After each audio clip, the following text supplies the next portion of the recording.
1, 2, 3, 4. All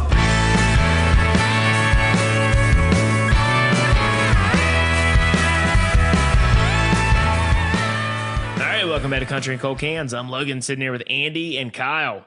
Let's see if Kyle is bad. Take Kyle once again. I don't know. We got an album review for you today, folks. We're going to be reviewing Jon Pardi's Mr. Saturday Night. Just came out this past week.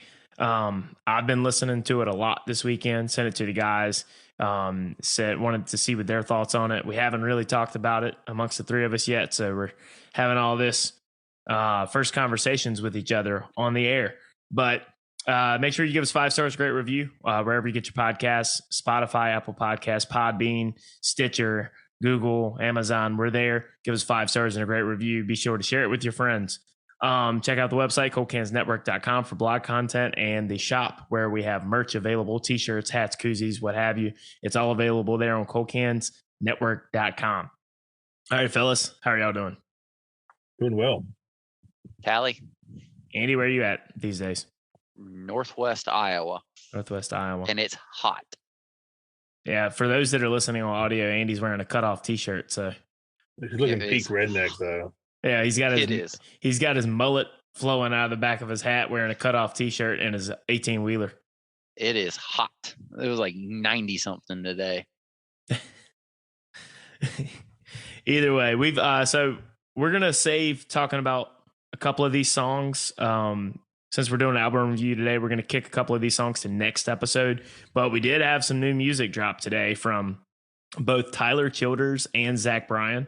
Tyler Childers released 2 versions of the same song. Presumably, it's definitely the lead single from his upcoming record. What was it called? It was called "Can Hounds Go to Heaven?" Can I take my hound to heaven? Can I Take My Hound to Heaven? Yeah, that's dropped September 30th. What did you guys think about the album title for that? I really dug it. Yeah, I think it's a great album title. He's been dropping hints because that he's going to release something. Because what is it? What is the music video? Where's the guy in the white t-shirt, very mountain man looking? You talking about from the last record? Yeah. All Yorn. Yeah, All Yorn. Yeah, it's the same guy, and just has him like getting up in a field. He's tweeted it for like 4 days in a row. Yeah, I saw that on Instagram and Twitter. Everybody was kind of sounding the alarms because if it's anything like last time, that he's coming out with new music, and that turns out exactly what it is. Yeah. So I had a feeling he was coming out with something, but and then when I sent you the thing where he announced a new album the 30th, I was pretty hyped.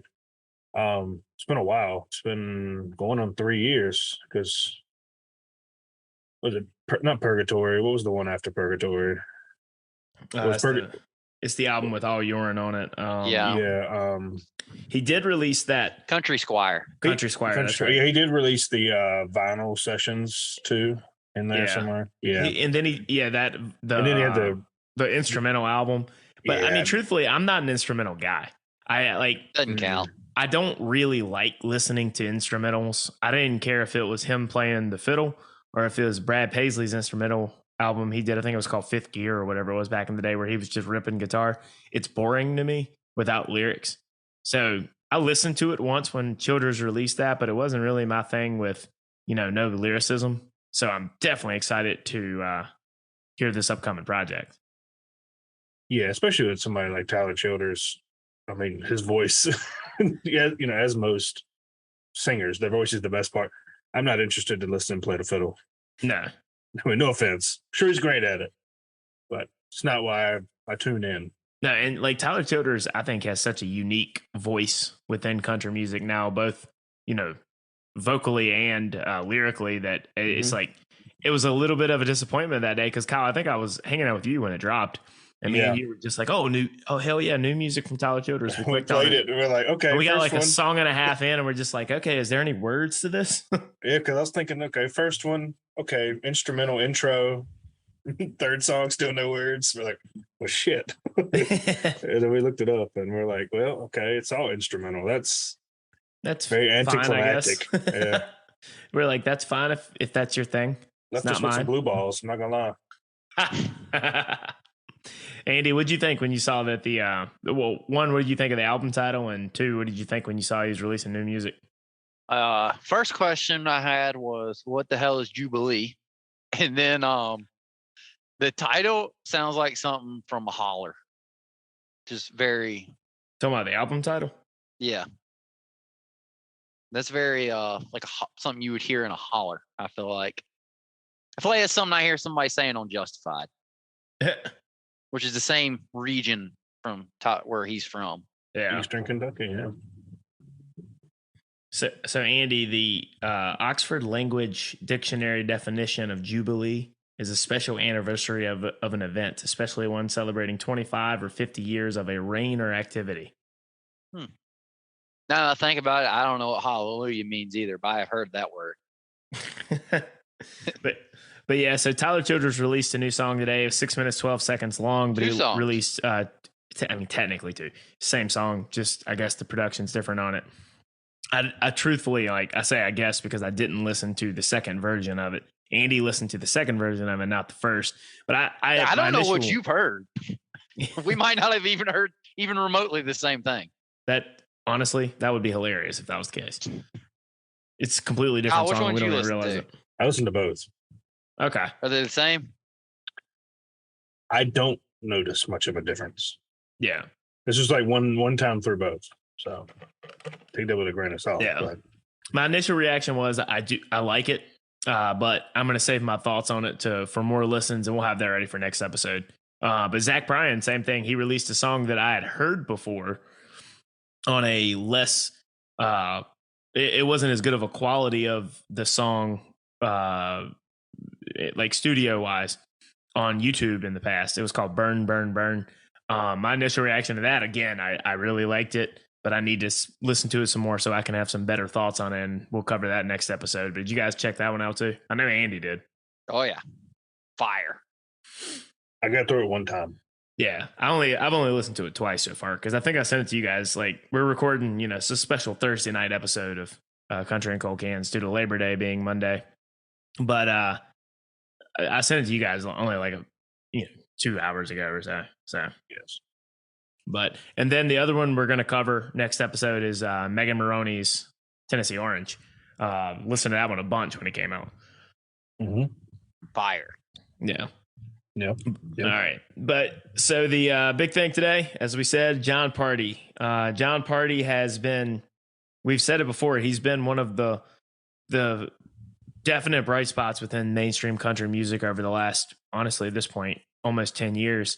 And Jon Pardi, in a lot of ways, in my opinion, has been, you know how like in mainstream, if you keep up with some of that, it's kind of shifted to a more country sound over the last few years compared to the bro country era and then the Sam Hunt era after that.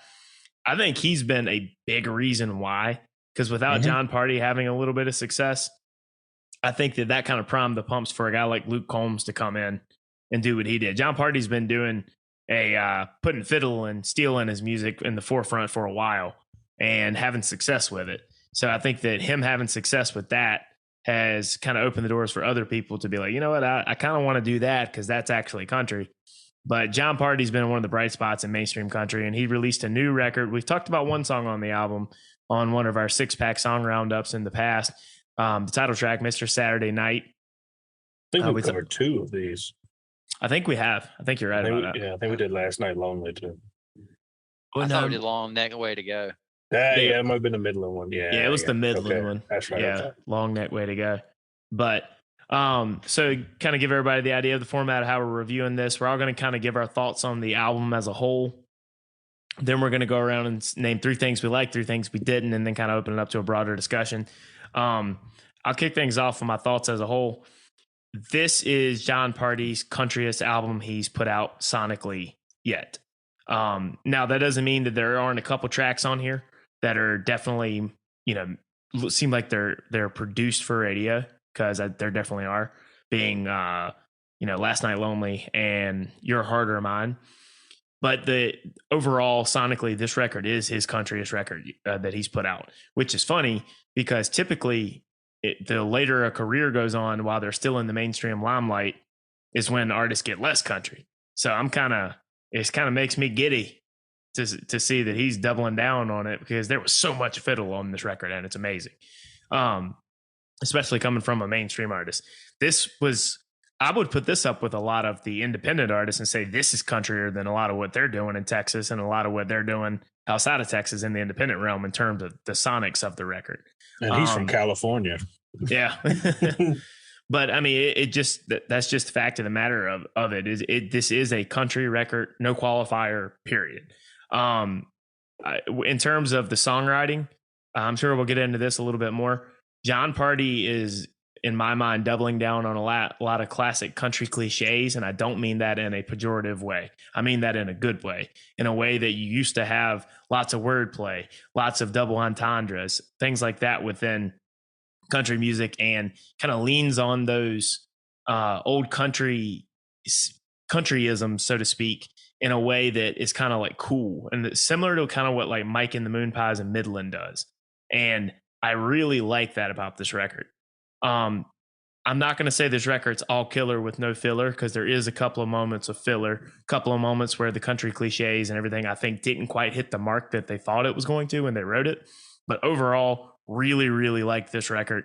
It's undeniably country. It's well written, definitely for the most part. And it just doubles down on the cool factor in country songwriting that we just don't really get a lot of with the wordplay these days. It takes it's reminiscent in a lot of ways of like the style of songwriting that we used to see a lot more in 90s country. And I'm here for that. So Andy, what did you think on the record as a whole? I think basically start to finish, it sounds great. It is a great sounding album. Where it lacks for me is that I think pretty much, I mean, and I won't say this from start to finish, but the majority of it, I think the songwriting is to me, it's very average. And while I will say that it's not my taste for songwriting exactly, but I feel like it's average songwriting that's been done over and over again. There's certain songs here that I think Jon Pardi has already done and had done better previously. None of the songs writing wise to me feel new. It feels like the same songs I have heard over and over. And I'm starting to get sort of tired of this song. It's not the idea of the song necessarily. It's that to me, there's just nothing new about it. There's no one line difference. It's just the same songs I've heard over and over again that I thought were average the first time I heard it.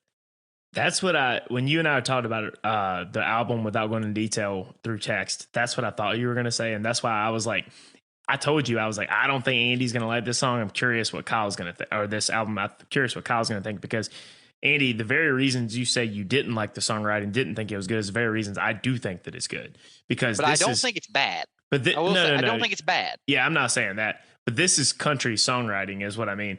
I think that when we kind of have that running joke of Andy hates country music, I think that some of that in terms of songwriting, Andy doesn't really like classic country songwriting. I think that's why you gravitate more towards like, and as do we, Zach Bryan, because his songwriting style is not country. Like his music is country adjacent, but his songwriting style is not really country. This is like very much through the old school of country songwriting, which is, I think, why I appreciated it. But to be fair to you, you're not calling it bad, but I get your points on like your personal taste. Kyle, what do you think about the album? So, how do I want to say this? I'm not as hard on it as Andy. I think it's a lot more of the same of Jon Pardi, which isn't necessarily a bad thing. I do agree that I feel like I've heard a lot of these songs before, even by Jon Pardi. And that might just be the sound, more so than lyrics. I still there's a couple songs in here that I really like, but I'd say it's more filler than it is bangers, in my opinion. I was really high on like 4 songs. The rest of them I'm not too crazy about. It isn't like California Sunrise, where I was high on almost every song on that album. And that may just because he was fresh. Right. And that may not be a fault. It may just be a fault with me, not him. I mean, I wouldn't say it's a fault with you. Like I said, I think I don't want to sound like a broke record. I agree to an extent with what both of you said. I think that we just have different takes on it. I'm not saying that you were wrong and that I'm wrong. Sure, I think we just have different takes on this. I think the familiarity aspect of the songwriting is why I liked it. Whereas that's probably not why you guys didn't gravitate towards it as hardcore, I guess I would say. Because this was a old school session of country songwriting is what I mean. Like the old school way wasn't necessarily these very introspective, crazy lines you've never heard from before, like Andy has mentioned that some Zach Bryan songs have. But I understand why people that are looking for that, or that's what, and honestly, on this podcast, all three of us have kind of looked for that in recent years. That's not what you're going to get with this, I guess, is what I'm trying to tell the listener. Well, can I slightly rephrase? I feel like I would be slightly hypocritical, like me and Andy, that we give Riley Green a lot of shit, that some of his songs are the same song with a fresh coat of paint on it. I'm not saying Jon Pardi, this album is, but I feel that way. And I think it's almost exclusively sound.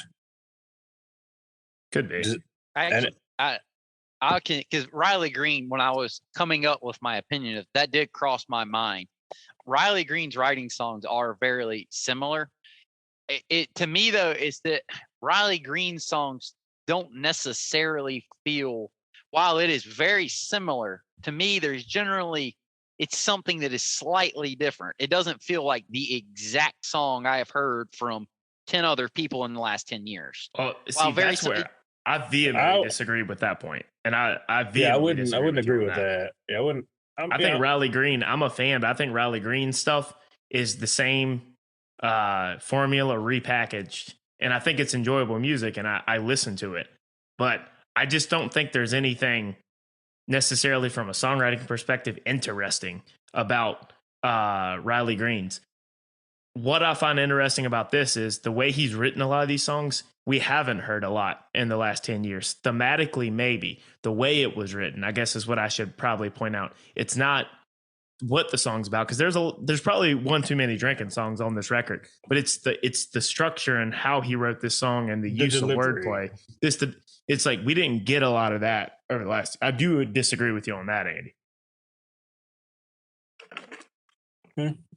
We'll see. Riley is definitely more of a checklist. Mm-hmm. And more, I guess too, is that that's more of a personal. Yeah. To me, some Riley, it just feels, while it's not new, it does feel new. It feels, while his songs all Riley Green songs are more or less the same.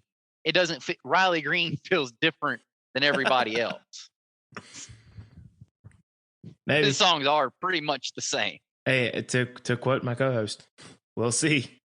Yeah, I mean, now, like I said, I really enjoyed the sound of it because I'm more in the vein of you of what type of country music I like. Yeah. And I just admit sometimes things don't need to be reinvented. If it ain't broke, don't fix it. Maybe for some reason I was just expecting something different, and like I said, I think that's a me problem, not a Jon Pardi problem.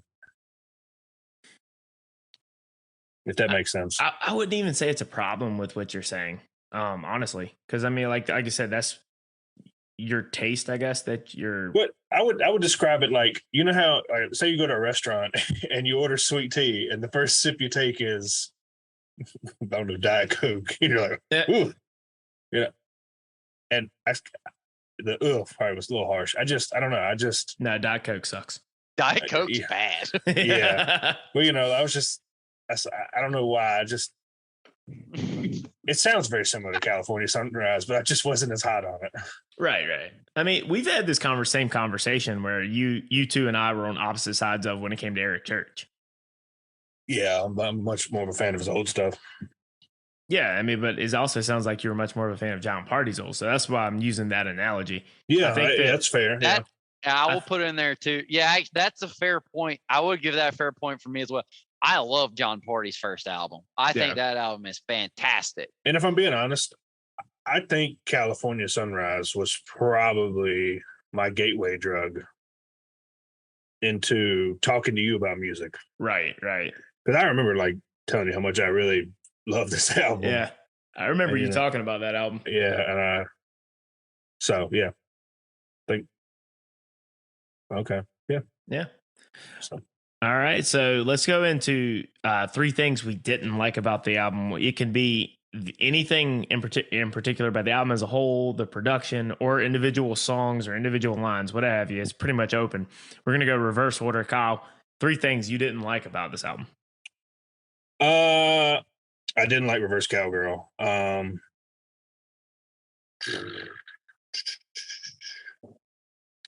As I've already stated, it was very I feel like it was very samey, not Reverse Cowgirl, just a lot of the sound.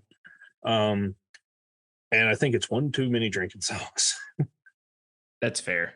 The one too many drinking songs. Yeah. I mean, look, I'm drinking a beer right now. I like a drinking song, but I just feel like it's a little top heavy on that subject. It's same critique I gave the Ronnie Dunn album. That's like, you took the words right out of my mouth. I was about to say it's that. Too much neon. Yeah. Like, I mean, come on, like, let's find let's look into the thesaurus. Is there another word we can use for neon? Anything. So I mean, that's kind of where I'm at. It's just a little top heavy on the drinking songs. I mean, if that floats your boat, that's cool. But I would love more Rain Check on this album. Oh, great song. Yeah, that's it. I would love more Rain Check and a little less Feather Up. But yeah, so those are my 3 knocks on the album. Filler Up, to Andy's point earlier, is basically a worse version of Is Anybody Drinking With Me, Andy? You remember from the B-sides years ago? Yeah. Yeah, Filler Up is just like a worse version of that song, to your point earlier. I'll put some specifics in here on this to 3. All right, Andy, your turn. I'll start with Santa Cruz, I think, is a somewhat of a worse version of Heartache on the Dance Floor. They tell almost the identical story. One's just more in past tense than present tense. When you start, I'll give several examples. Smoking a Doobie, you could have just cut that one off the album. Yeah. Certain songs, like, in my opinion, I didn't think Rain Check was all that great. I thought that was one of the ones I feel like I've heard that one before. Working on a New One, heard that one before. Hung the Moon, heard that one before.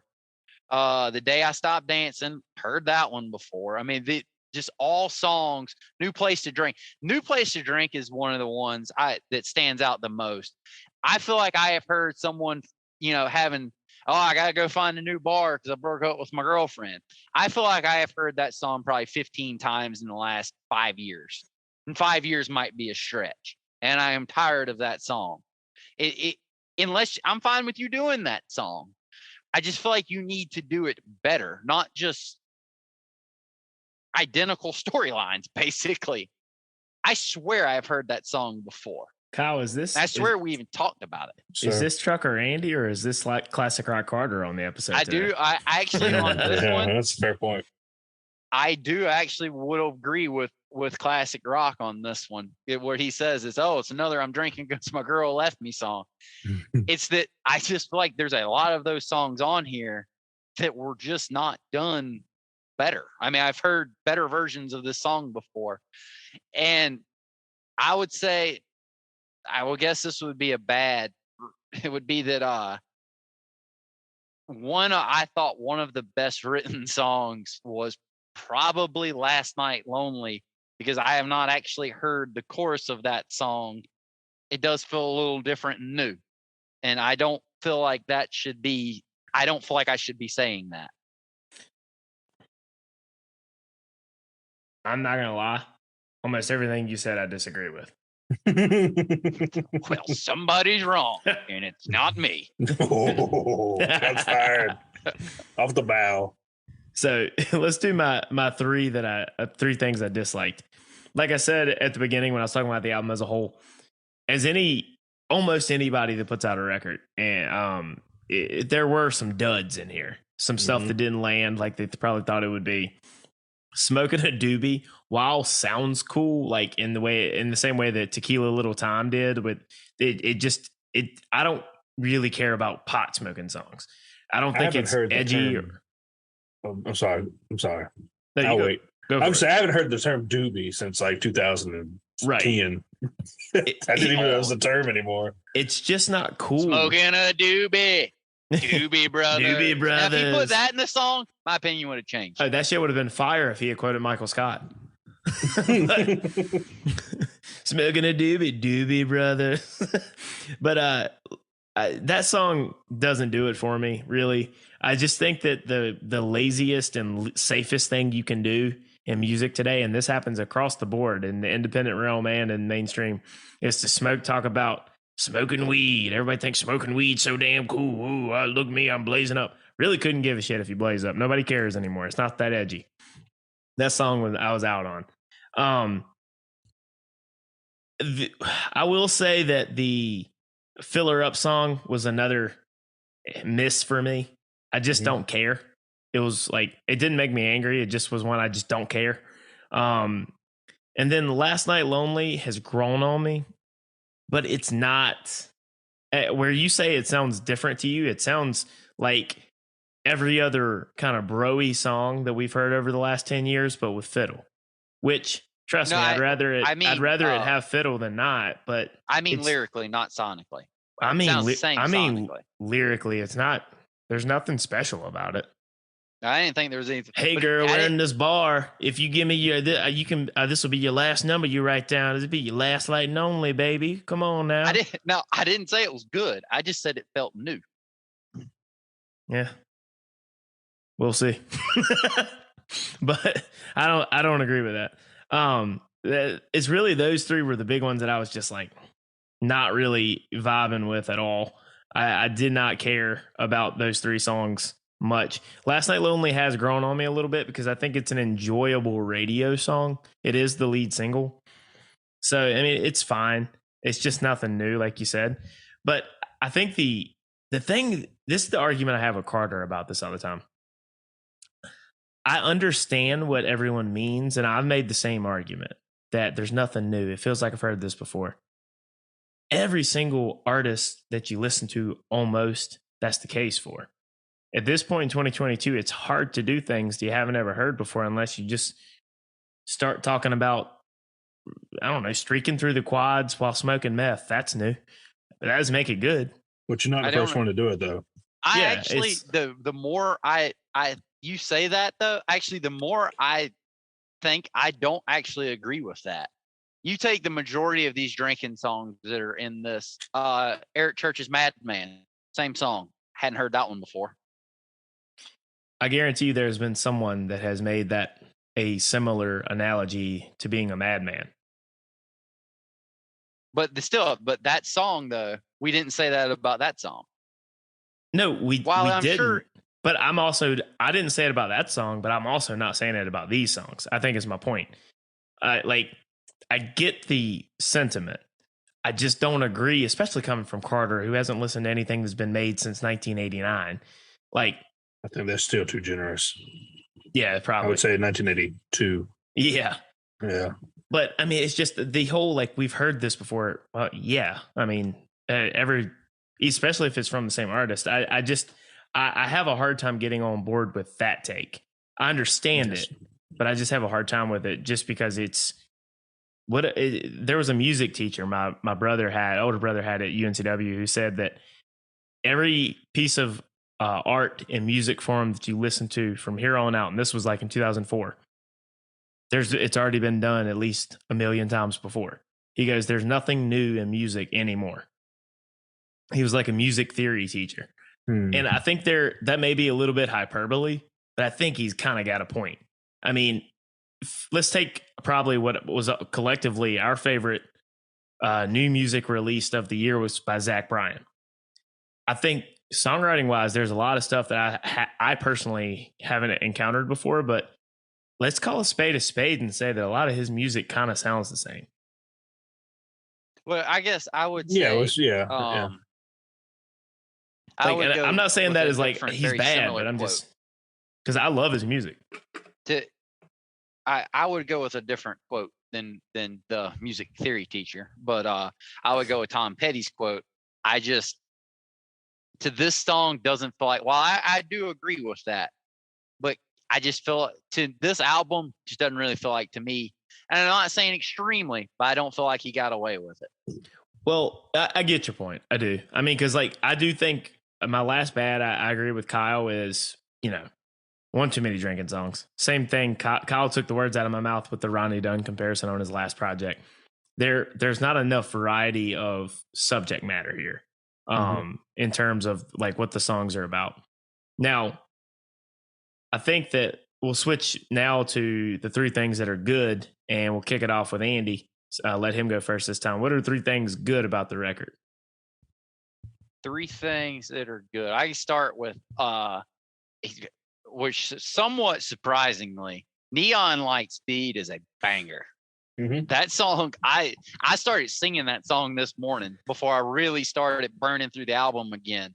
That one was just in my head, like this is nice. I really do like Reverse Cowgirl.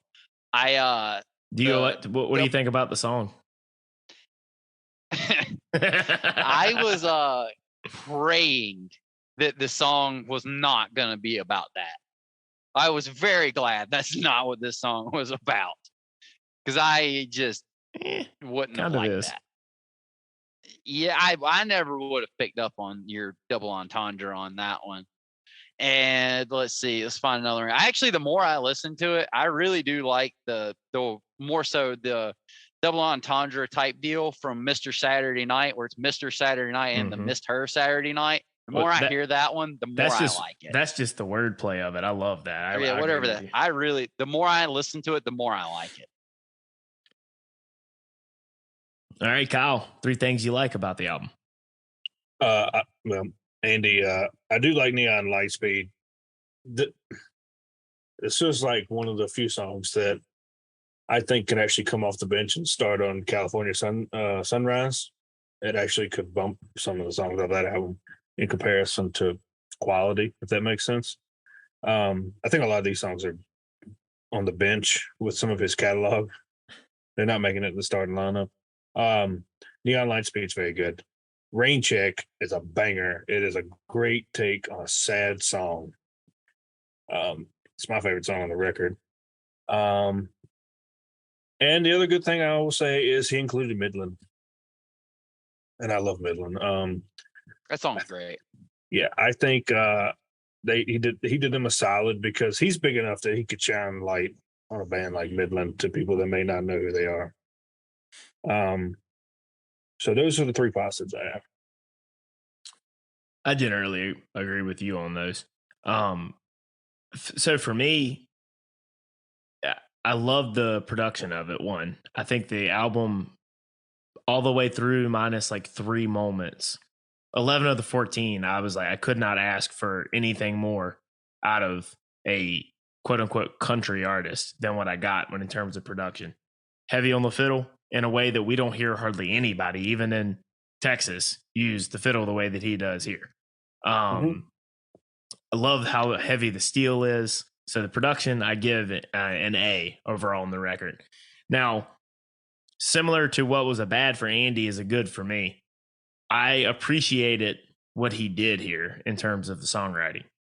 While I am agreeing that there isn't a whole lot that's what you would call quote unquote deep on this album, that's not really who Jon Pardi is. I mean, he's not the deepest songwriter out there. He's not going to write a Madman like Eric Church did. But he kind of gave a mainstream version masterclass of using wordplay in a creative way and using double entendres, of which there's a long history of this in country music. The wordplay, as Andy pointed out in Mr. Saturday Night, and then how he missed her Saturday night. And then there also the double entendre use in Reverse Cowgirl. Like there's a long history of country music songs that are like this. That's not a song that's can be on the album on the radio for obvious reasons. But this is something that isn't just out of the norm in classic country music. And I very much appreciated that. And then in general, I'm gonna go with Rain Check. Like Kyle said, I think it's a great song. I'm curious why. Well, then we'll open it up after this to some individual songs where we might have some agreements, but even better for podcast disagreements. I'm curious why Andy doesn't love that song, but Rain Check I think is a fantastic song, so I wanted to highlight that one as one of the goods of its own. But all right, let's start with Reverse Cowgirl. Andy, tell me why you liked it, because I think we all three liked it and disliked it for different reasons. Andy had a reason why he liked it. I had a different reason why I liked it, and Kyle had a completely different reason why he hates it. So Andy, I thought it was one of the better written songs on the album. It kind of reminded me with what was it, Chris Cagle, the Laredo song. What's the name of that song? Laredo. Yeah, it kind of reminded me of that. I like this song. And this one was different. I mean, then I can't remember the one that Logan Mize did, and then there's somebody else that's done one recently, very similar to this, but this one felt new. And I do like the Better Off Gone, I think is what you're thinking about. Subject of the song. You're thinking about Better Off Gone, right? I can look it up real quick. It was on his newest album. That's not his newest album. It was Follow Your Heart, I think. Oh yeah. Yeah, Follow Your Heart. And someone else did one a lot more similar to Logan Mize's, but I can't remember who it was. Talking about the Follow Your Heart song. Yeah, someone did one. There was, because I Follow Your Heart and this song are somewhat close. The other one was maybe a little bit more in between, but probably leaning more Logan Mize. Yeah. Subject matter, styling, I don't know how you would say it. Yeah. All right, Kyle. You're the Andy gave his defense. What's your prosecution as to why Reverse Cowgirl in your mind is a bad song? All right, so the first verse in the song, I was very positive on when I was listening to it. I was okay. Ignore the title because I know what you're implying. But the first verse is very good. But I'm sorry, that second verse where he says, so put, if you back it up, babe, we can make things work. So put that thing in reverse is just cringe. Oh, that's the chorus. It's so cringe. All I could think was, you wanted to name a song Reverse Cowgirl, so you're like, let's just force lyrics in to make it work. You know what? I might actually have to change my opinion, because the whole time I've been thinking this in a clean, good Christian boy way, not thinking of it that way. I was like, thank God he didn't do it. But now that you point that out, actually starting to agree with Kyle. It's so cringe, and it makes it even worse the way he sings it. I'm just like, oh no. If you never would have told me this, but he sang it in a way that you say, cringe. Oh no, but Andy didn't pick up on it. Andy liked it. Oh, if you want to do a song like this, you need to do it like the Billy Currington song. I'm blanking on the name now. If you take a left, you'll come right back to me. Luke Bryan did that song, I think, or Billy. Yeah. Are you talking about Good Directions? Yeah. There's nothing in common with this song. It's a girl coming back to him. I would agree with Logan on that. Okay, that was a bad example. Okay, might have been fair enough. Yeah, but all right. Like I said, the first verse, I was okay. I really liked the it's got a heavy fiddle on it. I was okay. I'm liking this way this is sounding. It's going good. Maybe it's going to turn good. But I'm sorry, man. So if you back it up, babe, we can make things work. I'm going to read this like Carter. So put that thing in reverse, cowgirl. Well, you didn't read that correctly. It was reverse, cowgirl. It's still cringe, man. What? It's cringe. Put that thing in reverse, cowgirl. Come on. The very things that you're saying. Take that U-turn because I don't want to be alone. God. The very stuff you're saying is why this song is very, very well written. I think this is you both trying to argue yourself. I think this is you. No. It's just like the people that are super partisan that try to defend things.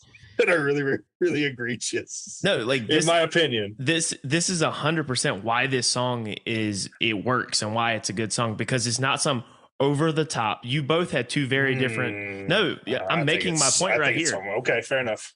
You both had very different opinions of this song. You heard it as a sex song. Andy heard it as a heartbreak song.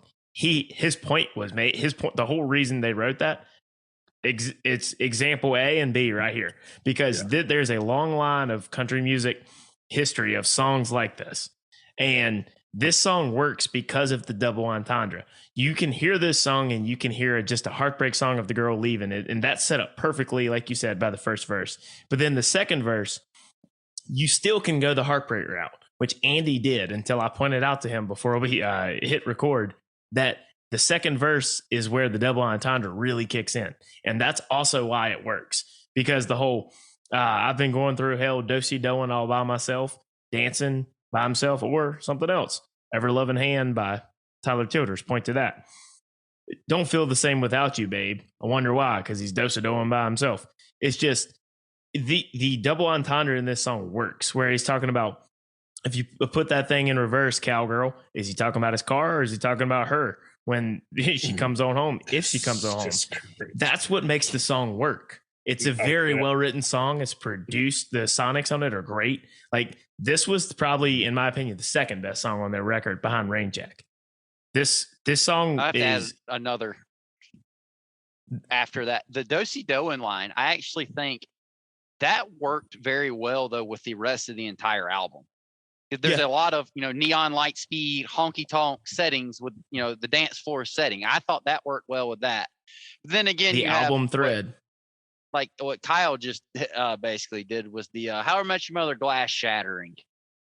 I cannot see this song the same after what Kyle has said. Yeah, but this is how the glass is shattered. If you're gonna do a sex song in country music, you either go balls to the wall like Wheeler Walker, and you have your debut music video premiere exclusively on Pornhub, or you be subtle about it, where it can be taken in multiple ways. You don't do the strip it down. It's very subtle, because Andy I knew exactly what it was about as soon as I saw the title. You did, because Cowgirl. But you're the porn king. You're 4-0. Oh god, that was a really good insult. I'm not gonna lie. that was a really good one. I have no comeback to that. Whereas Andy, on the other hand, didn't even recognize it.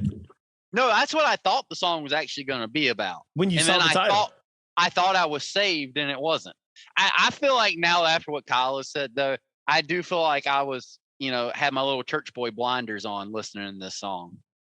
But I understand why sings, when you back it up, babe, we can put that thing in reverse. I'm like, oh god. I understand why you won't like it if you're consistent and say that you don't like any songs talking about sex and country. And so I don't. Yeah, I can understand that, but strictly from I'm looking at this from the historical lens in country music of the double entendre is a very, very has a long history of artists doing this. There were multiple artists in the past that would even make entire records full of this stuff that released it under a pseudonym. Then there would be some that would put it just on their album like this, towards the bottom of the track list. And they did that on purpose, because this is not obviously going to be on radio. But what my point was, you either be Wheeler Walker or you do this. You don't do Strip It Down by Luke Bryan or Burn It Down by Jason Aldean, where it's just this R&B beats sex song. I hate both of those songs. Oh, I do too. But you can just not do it. But what my point is, this is how it's done in country music. If you're going to do it, if you're going to choose how to do it, this is how it's done. Like, that's just undeniable. There's a long history of it. You don't have to like it. I will say this. I think the title makes it that much worse. I mean, reverse cowgirl. I mean, come on.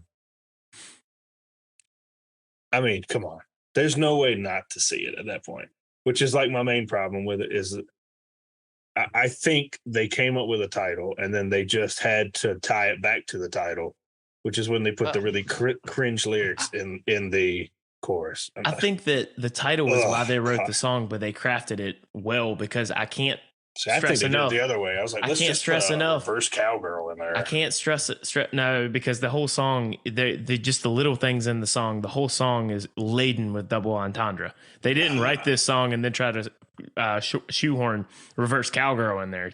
They wrote this song based on that hook. I can almost guarantee that. But my whole point is cringe. my whole point is made right now that you heard what you heard and Andy heard something completely different. That's how you know the double entendre was subtle enough and it worked. I just don't understand how Andy didn't hear it. It was just as soon as I saw the title on in my truck today, I was like, it's "Oh, the glass I know shattering." Song, That's what I thought about. when I saw the title. But then when I listened to the song, I was like, thank God I'm saved. Maybe it was like you said, the first verse was fine. And I was like, okay, I'm saved. And then quit listening to it that way. But then I don't know. I prefer my songs to be wholesome. And I consider blow and cheating on women. I consider blow and cheating on women's wholesome. Okay. And I'm also going to say this. I should not have to worry about a not safe for work filter when I search this on a work computer.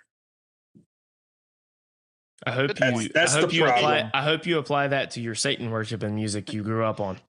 That's the problem I have with this song. And the fact is, T-Pain made a song called Reverse Cowgirl. Yeah. And I'm just like, Now, where I do kind of agree is like when I saw the title, I went in with a negative perception that I was going to hate the song. And then it started playing and I was like, this song is actually good. I gave it the benefit of the doubt. The whole first verse, I was like, okay, I like where this is going.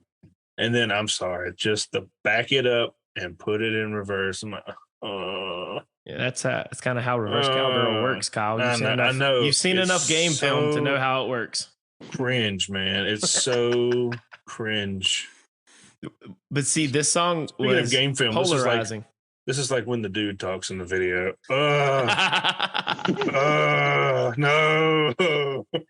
But see, this song is polarizing because 3 different perspectives on the first couple listens we had on it. That's why I really wanted to make this a point to talk about. But hey, I was, honestly, when I heard it, I was like, as soon as I heard the second chorus, I was just ill. I was just like, no. I didn't catch the second verse, what it was about. Oh, you're talking about the chorus, but I didn't catch what the second verse was about until like the 4th time I listened to it. I ain't gonna lie, like I was like Andy, I went in thinking, oh gosh, it's gonna be a straight up, raunchy sex song. He's gonna be talking about pulling his pants down and shit and helicopter and things. And then next thing you know, like the first 2 times I listened to it, I was like, how is this tying into Reverse Cowgirl, the Bound Chicka Wow Wow version? And then it finally clicked later on when I heard it, and I was like, oh, okay. Yeah, I was just all right, let's keep it moving forward instead of going in reverse. Let's talk about Rain Check, because we've had some disagreements on this one too. Kyle, why don't you give us the defense of Rain Check? This is actually a modern take on a really sad song.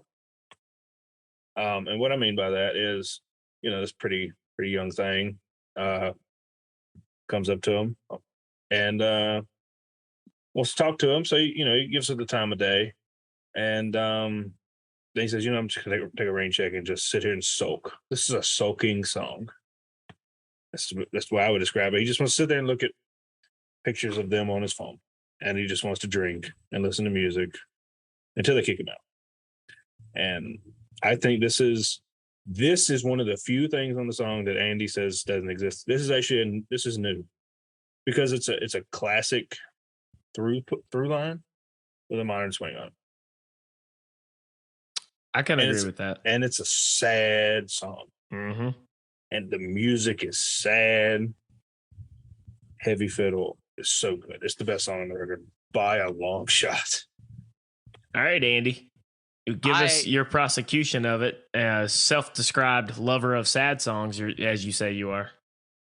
The sound's perfectly fine for the song, but I have heard this song, the subject of this song before, and I like the other ones far better. Give us an example. The one there, I can only remember. Let's say they might actually. Easy one off the top of my head. While this one's not as similar as some of the other ones that I can't place. Songs About Trucks is a very similar song. I just want to sit here and drink. I don't want to hear anything happy. I like that song better. And I've heard, Kyle might not have heard the one. I'm thinking Randy's done one similar. I can think of several Texas songs that, to me, they're just sadder.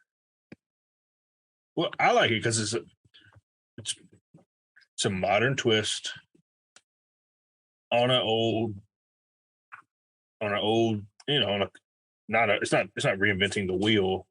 It's an old theme, but I mean that's most of what country music is. Yeah, and I like it because it's a modern twist on it. I'm with Kyle on this because, like he said, there's some modernity in this song being like the way he phrased, and I don't love this line in the song. I love the reference, but not the line where he says, and jukebox and Whitley. That's definitely a very modern sounding phrasing. But the melody is definitely country. The production's definitely country. And then the theme is definitely country. And then I also think that overall it's well written. I love the hook to the song. And Andy, like where it says, but tonight I need a rain check on moving on. Like people love to use that phrase, rain check on things. Well, you know what? Tonight I don't feel like moving on. I need a rain check on moving on.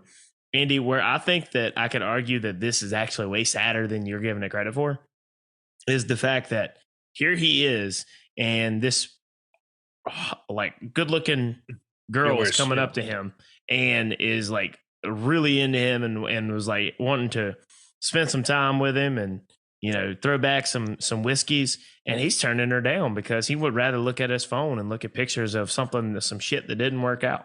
That's pretty sad in my opinion. I wish I could think of the song. I haven't heard it in a while. Actually, I want to say it might be a Casey Donahue song. It's very similar, way sadder.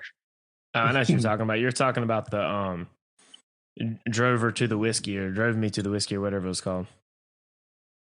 I always forget the name of this song.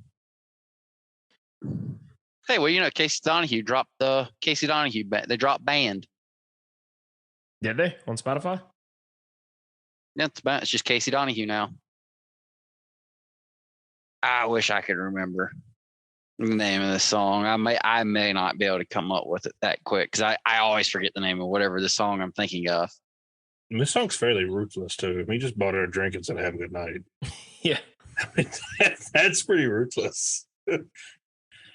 maybe I'll see you next time. This dude is. Like I said, the word I would use to describe the song is he's just sulking. Yeah, I'm with you on that. I think this just is let me the best be song on the album. sad. Yeah, I'm a little stronger on it. I think it's like quite a couple of football links, but there's a lot of these songs that you guys don't like because you've quote unquote heard them before that I think are fantastic songs. I'm not saying that they are songwriter of the year level of songs, but they are just good country songs.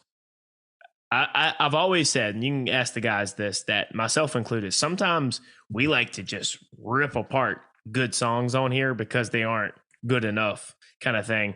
And I think that sometimes we expect everything to be song of the year, and when it's not, we spend more time being negative about it than we are positive. I don't think this album as a whole, and now I don't think y'all have been that negative this record, to be fair. Now, this is what I would like to say. This album is what I fear will happen to Morgan Wade.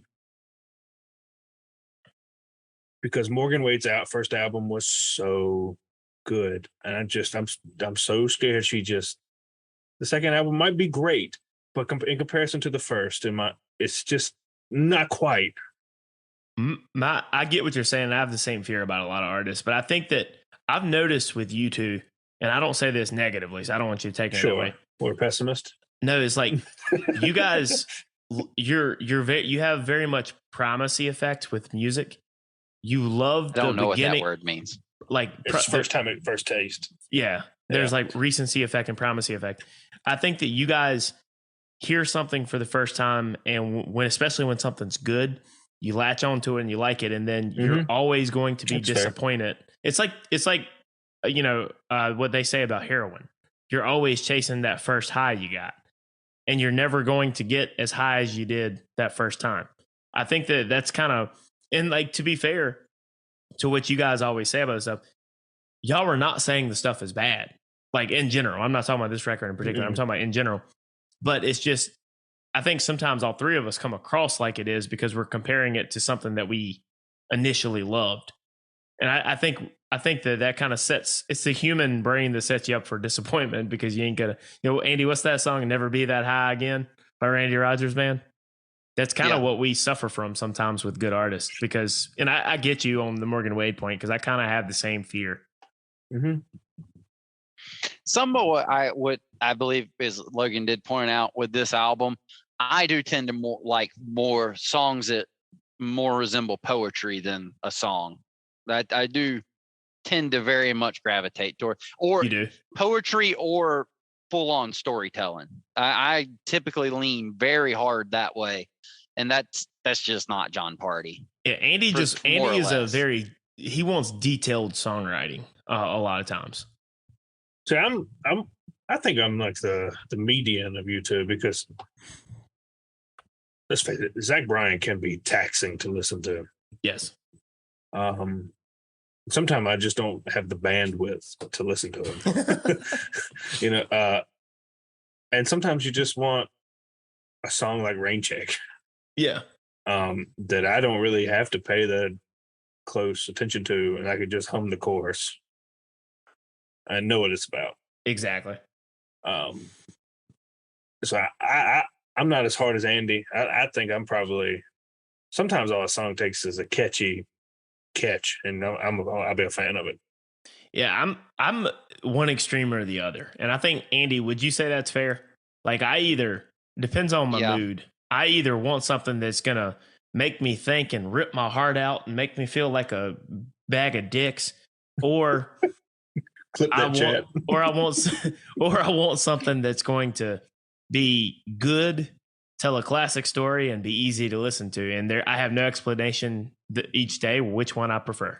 I could say, I'm sort of actually somewhat less like that, but I give two examples for this album. After I got done listening to this album on Saturday, Sunday, or Monday, one of those days, I played some Morgan Wade and some Zach Bryan, and I was like, to me, I was like, songwriting wise, there's literally no comparison. Zach Bryan and Morgan Wade songs are just leaps and bounds better. But I feel like when you're writing more poetic songs, it's easier for you to do that.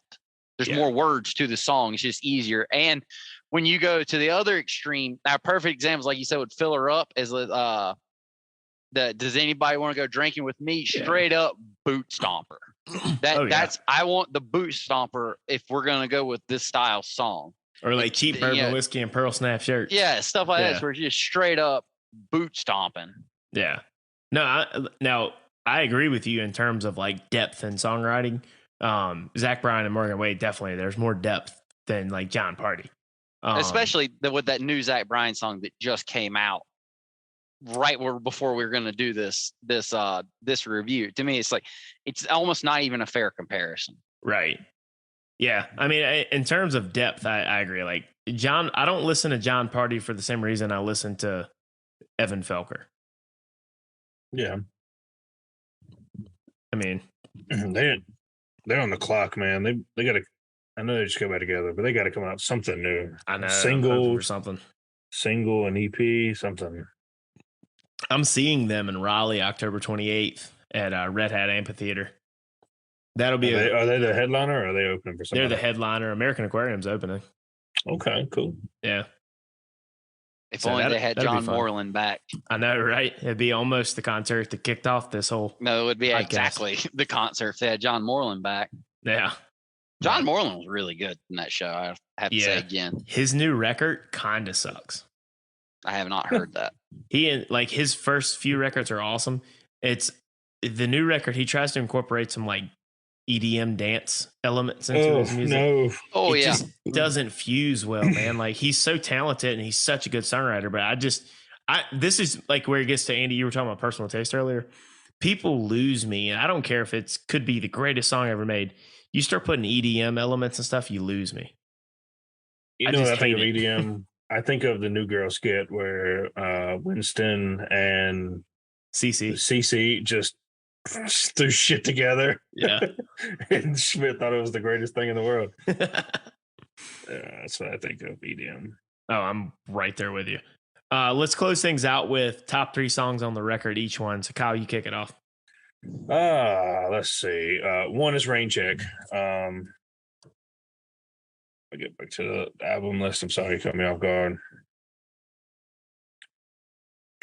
Oh yeah, number 1, Rain Check. Number 2, I'm probably going to Neon Lightspeed, and number 3, probably Day I Stopped Dancing, because it's a song about dying. I'm assuming.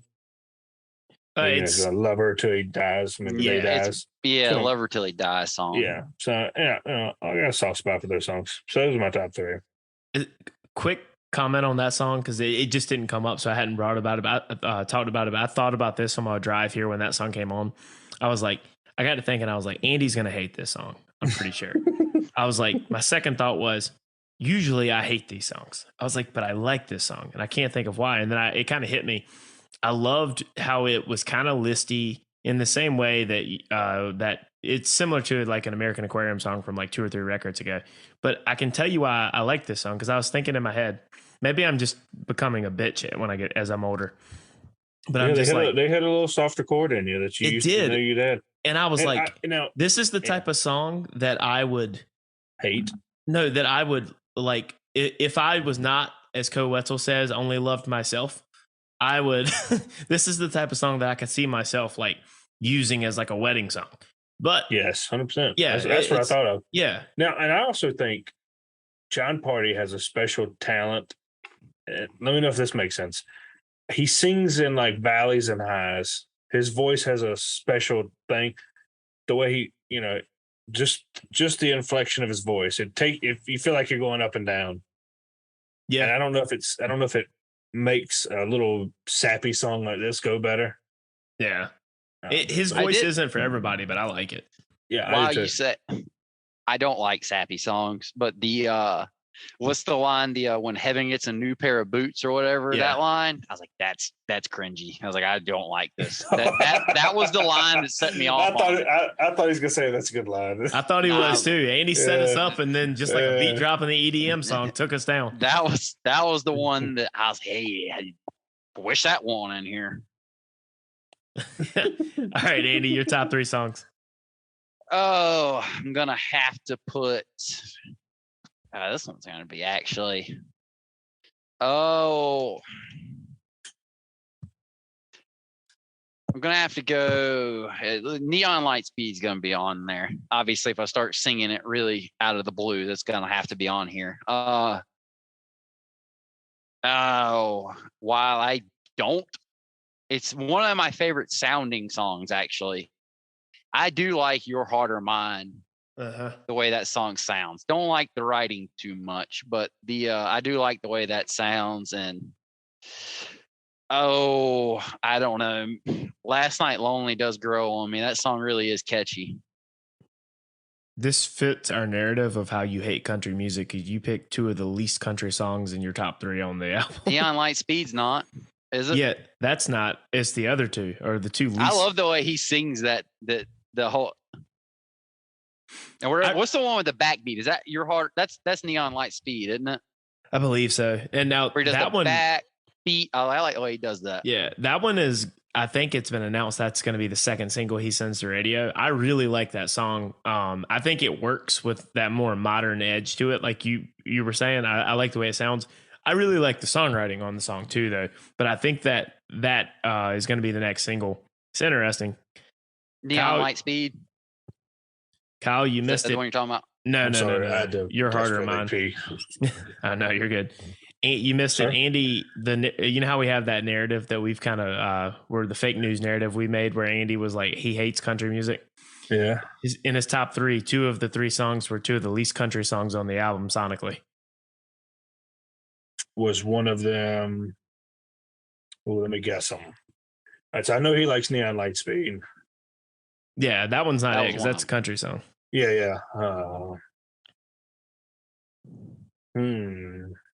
One I didn't talk about the entire podcast. Is one of them working on a new one? No. No. Okay. Is one of them Your Heart or Mine? Yes. Yes. Okay. Yeah, that's like a more like a pop rocky vibe to it. Yeah. I think that's the next single they're releasing to radio. They said. I know he hates Smoke a Doobie. Reverse Cowgirl. That wasn't one of them, was it? No, I mean that No. song's pretty country. Oh, yeah. Okay. I think the current radio I was single. gonna list every No, song on actually, the no. album. Was it Last Night Lonely? Last Night Lonely. Okay. Yeah. Andy Took me 4 is songs secretly to a get bro. to yeah. He's secretly a bro. Took me 4 songs to guess us 2. I'm pretty impressed with that though. Yeah, I mean, I don't hate the list. I like all 3 of those songs. I just found it funny with our fake news narrative we crafted about 6 months ago, and then Yeah. Andy is like leaning into it lately. But my top 3, I gotta say, are number 1, Rain Check, number 2, Reverse Cowgirl, and then the next one was really tough, but I gave the edge to Long Neck Way to Go. I think the melody is fantastic on that song. I think that it's cheesy, but cheesy in the same way that 90s country is cheesy, and I love that. I hate cheese in the way that like Andy was talking about with love songs typically, but Long Neck Way to Go is cheesy like 90s country, and I vibe with that. So those are my top 3. Midland slaps, man. They're so good. Oh yeah. So one final thing, a fun game we could play. What do you think Classic Rock Carter's top 3 would be? I know he's not here, but I think that would be fun to. He would guess. like Long Neck Way to Go. Yes, I agree with that. He would probably hate everything else. Yeah. He was actually on the podcast when we did Long Neck Way to Go, wasn't he? I think so. And I think he liked it. Yeah. I can't. There's see no it. he would not have a top 3. He's not gonna like 3 of these. You don't think he would even like 3? No. No. Okay. Yeah. Okay. That's fair. I mean, realistically, Any no song one that got about as long as drinking I your have. girl goodbye is out. Yeah, Carter only likes songs about things of which he doesn't understand because no one understands what the songs are about. That's why he claims to be not claims to be. He is a big Pink Floyd fan. None of their songs make any fucking sense. Well, I mean, look, in his defense, yes, when he says, a lot of country music is about the same shit. Yeah, to an extent, Yes. I'll give him that. However, a lot of classic rock, it's not about the same shit because people are tripping out of their fucking mind, and Right. none of the songs make any sense. And if you just pulled random words out of the dictionary, that's about where you get at with some of the classic rock. Even in the 90s, half of what Eddie Vedder says, you can't understand. Yeah. He's like, oh,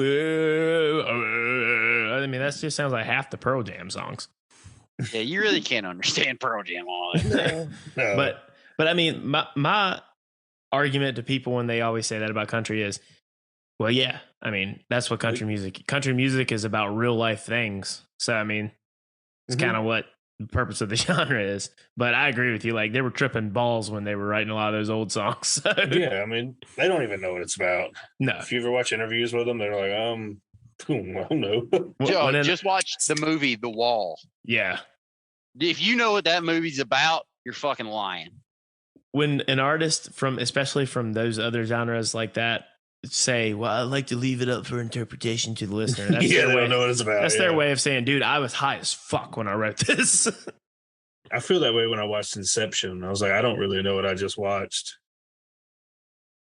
It's like when things are like that, it's sometimes there are really popular songs that you're supposed to like, whether it's classic or new, and I just don't. And I think that a lot of people actually don't, but they want to get on board with the crowd. I call it the anti-Nickelback syndrome, because everyone low key thinks the Nickelback is Nickelback is completely. They are. That's how I think. They are. Everybody low key thinks that, but the majority of people will never admit it because of the joke that's become reality for people. Like, oh, you listen to Nickelback? Oh, that they suck. Nickelback kind of slaps. Oh, I love Nickelback. Been saying it for a long time. Mm-hmm. No, but I guess that Nickelback take is a good way for us to end this episode of Country and Cold Cans. Make sure to give us 5 stars and a great review on Spotify, Apple Podcast, Amazon, Stitcher, Google, Amazon, wherever you get your podcast, we're there. Check out the website, buy some merch, read the blogs, and share it with your friends. For this episode of Country and Cold Cans, presented by the Cold Cans Network, I'm Logan, sitting here with Andy and Kyle. We will see you next time.